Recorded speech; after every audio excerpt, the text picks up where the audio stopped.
First, since this is my first actual video, I would like to introduce myself and let you know that I am an atheist. This term hopefully not being confused with agnostic. I am 19 years old and was a Catholic for most of my life. I was raised Catholic, went to church every Sunday for a long time, and I had loved being surrounded by people with the same religious views as my own. I converted to agnosticism around age 15. When I was 16 or 17, I realized how silly God really was. He was the first person to lie according to the Bible. He killed people to win a bet with Satan.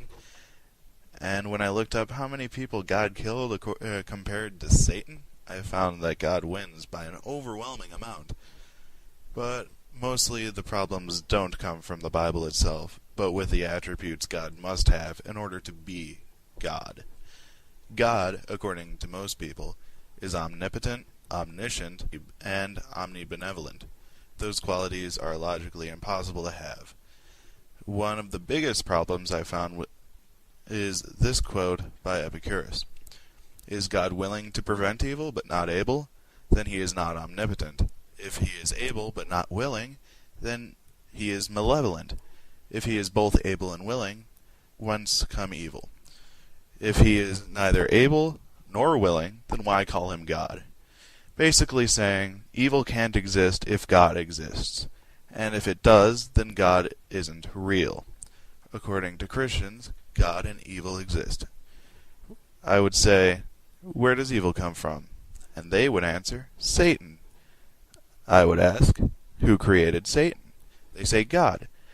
But when God made him, he made Satan good. But then Satan turned evil. Then I get them when I say, that means that God, in his infinite wisdom, created a Satan that he knew would turn evil before he created him, instead of making one that wouldn't. That means God created evil, and is not nice, not as nice as you think he is. This brings me to my other question. If God exists, how can we have free will? God is all-knowing and allows us to have free will. It doesn't seem possible to me, considering God made everything and knows everything. If you made all of the universe and knew where it would end up, doesn't that mean that we have no choice but to end up there? Science is not the biggest enemy of religion. Thinking is. In most religions, it is taught that it is virtuous to believe an idle mind is the devil's plaything. To deny evolution is ignorant. To say a creator started the universe is silly. The Bible doesn't actually make the world a better place. People do. Your values come from you, no matter who you are. If you don't agree with parts of the Bible, most people usually ignore them. Most people don't think about eternal torment or bliss when they make every decision they make. Thank you for listening to me. Please no negative responses.